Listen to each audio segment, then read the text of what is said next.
back to SK Concepts. So today I'm here to explain an interesting pathology which is known as Sheehan syndrome, and this makes it interesting because this is seen during postpartum period.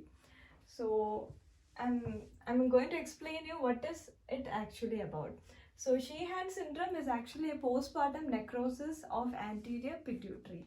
So this means that due to some reasons, mostly due to hemorrhage reasons, okay, so you have to remember that due to hemorrhage or due to shock, which is seen during the postpartum period or which is seen during delivery, this hemorrhage or shock will result in the situation of hypovolemia. Okay, so the blood is losing from the mother's or the female's body, and what happens?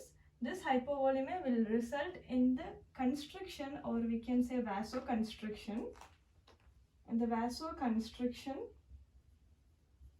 of pituitary blood vessels. So as there is vasoconstriction of pituitary blood vessels, this will result in ischemia. So this is the basic pathogenesis I can say about the Sheehan syndrome. So you have to remember the basic things, like it is happening in the postpartum period, and the major reason for this is actually hemorrhage or shock or severe blood loss during the postpartum period or following delivery. So now the interesting factor about this postpartum necrosis is it is actually affecting only anterior pituitary.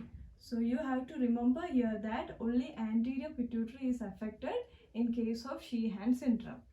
So the reason why, because posterior pituitary is actually protected because the blood supply is little modified during this postpartum period. Okay, so because of this reason, the anterior pituitary is the one which is affected.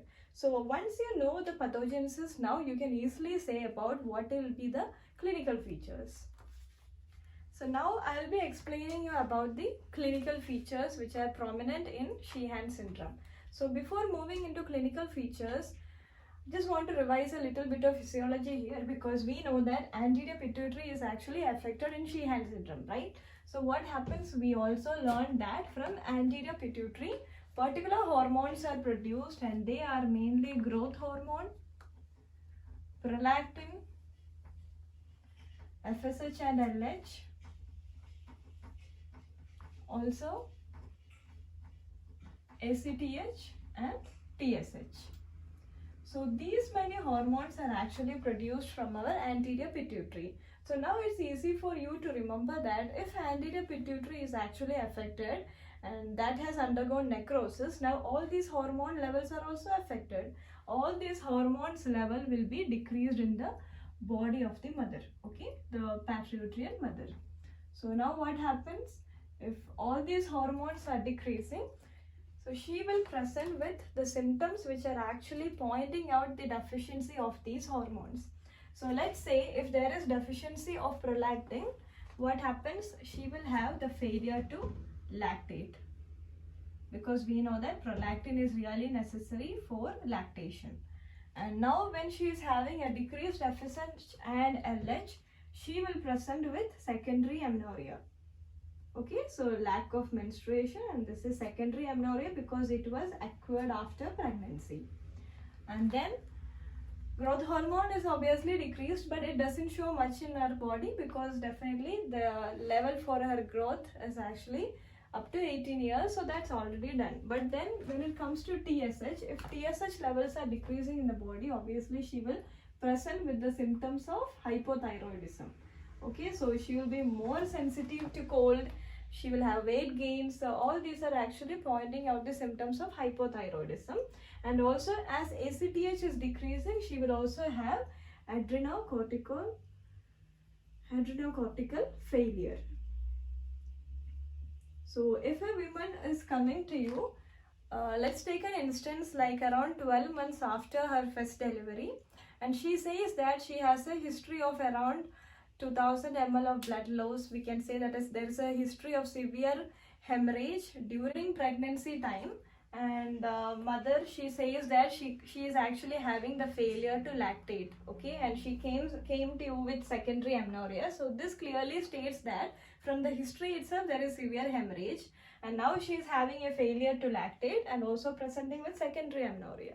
So this clearly shows that she is having Sheehan syndrome. This is due to a postpartum necrosis of anterior pituitary, which was happening due to the severe hemorrhage and vasoconstriction of blood vessels of pituitary.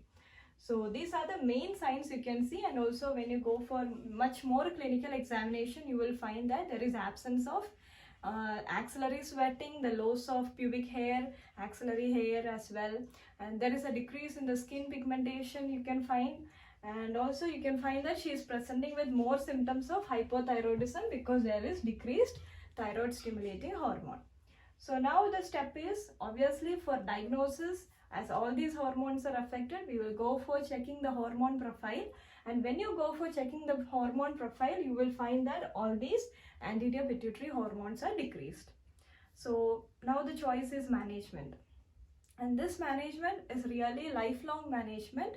We have to provide a lifelong management of estrogen, progesterone,